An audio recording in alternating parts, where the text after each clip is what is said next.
In the 6th century before Christ, a young prince from a minor kingdom in the mountains of southwestern Iran set out to do what no one before him had ever accomplished, to unite the entire known world under a single throne. His name was Cyrus, and within 30 years, he would build the largest empire the world had ever seen. This is the story of the Persian Empire, how a small tribal kingdom rose from obscurity to rule over 40% of the world's population, stretched from the shores of the Aegean Sea to the borders of India, and created a system of governance so advanced that it would be copied by every empire that followed, and how, in the end, it was brought to its knees by a young Macedonian king who refused to stop marching. The story begins around 559 BC, in a land the Greeks called Persis, modern-day Fars province in Iran. Cyrus II, known to history as Cyrus the Great, inherited the throne of Anshan, a vassal kingdom under the control of the powerful Median Empire. The Medes had dominated the Iranian plateau for decades, and Cyrus was expected to remain a loyal subject. He had other plans. In 553 BC, Cyrus launched a rebellion against his Median overlord, King Astyages. The war lasted 3 years, but Cyrus possessed something Astyages did not: the loyalty of his people. When the Median army turned against their own king and defected to Cyrus, the outcome was sealed. By 550 BC, the Median Empire had fallen, and Cyrus controlled the entire Iranian plateau. But Cyrus was just getting started. He turned his attention west, toward the fabulously wealthy kingdom of Lydia, ruled by King Croesus, a man so rich that his name became a proverb. Croesus had made a fatal mistake. He'd consulted the oracle at Delphi about whether to attack Persia, and the oracle replied that if he crossed the river, a great empire would be destroyed. Croesus assumed the oracle meant Persia. He was wrong. In 547 BC, Cyrus crushed the Lydian army, captured Sardis, and added all western Anatolia to his growing empire. The Greek city-states along the Aegean coast fell next. Then Cyrus turned east, conquering vast territories across Central Asia. And then came the prize: Babylon. In 539 BC, Cyrus marched on the greatest city in the ancient world. Babylon was a marvel of engineering. Its walls were said to be impenetrable, its hanging gardens one of the wonders of the world.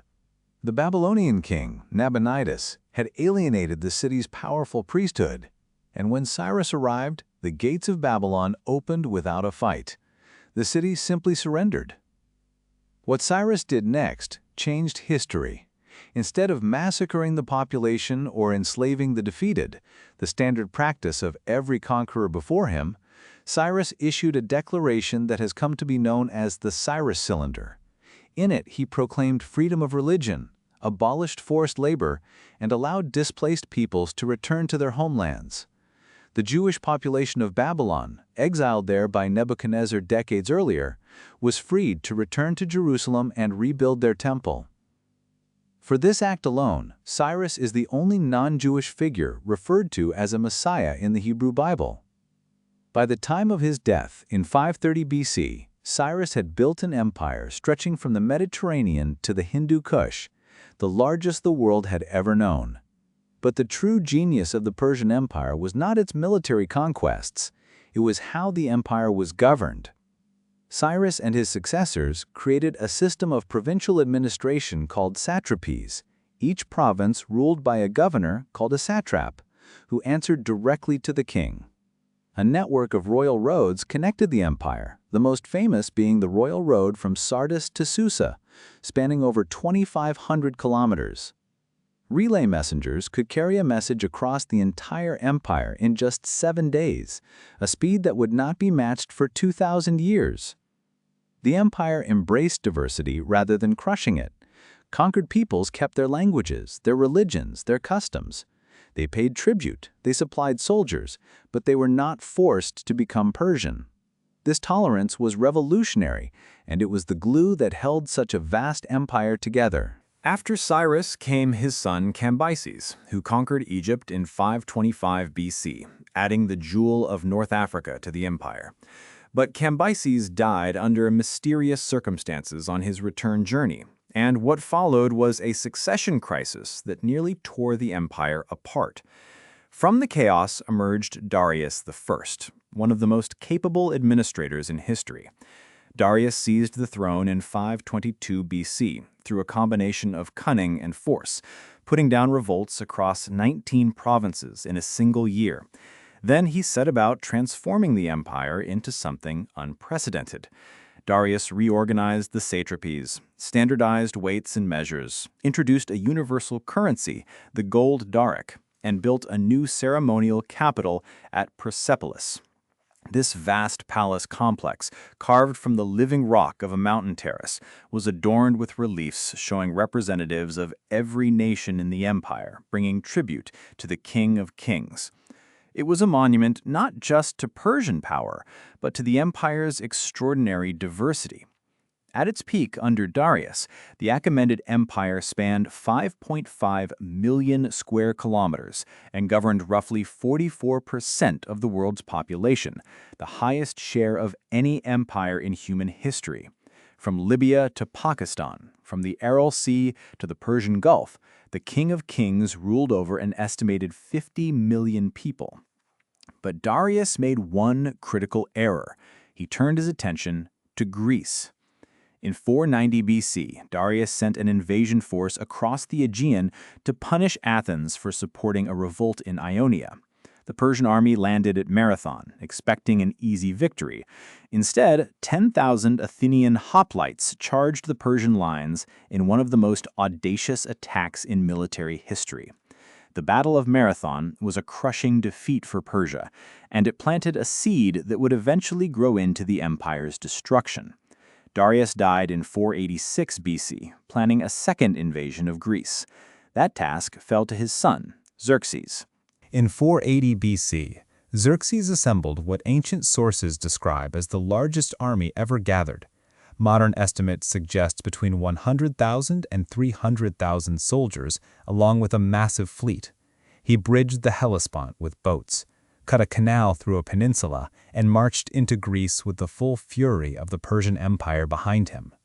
At Thermopylae, 300 Spartans under King Leonidas made their legendary last stand, buying time for the Greek alliance to prepare. Though the Spartans were wiped out, their sacrifice became the rallying cry of Greek resistance. The decisive moment came at Salamis.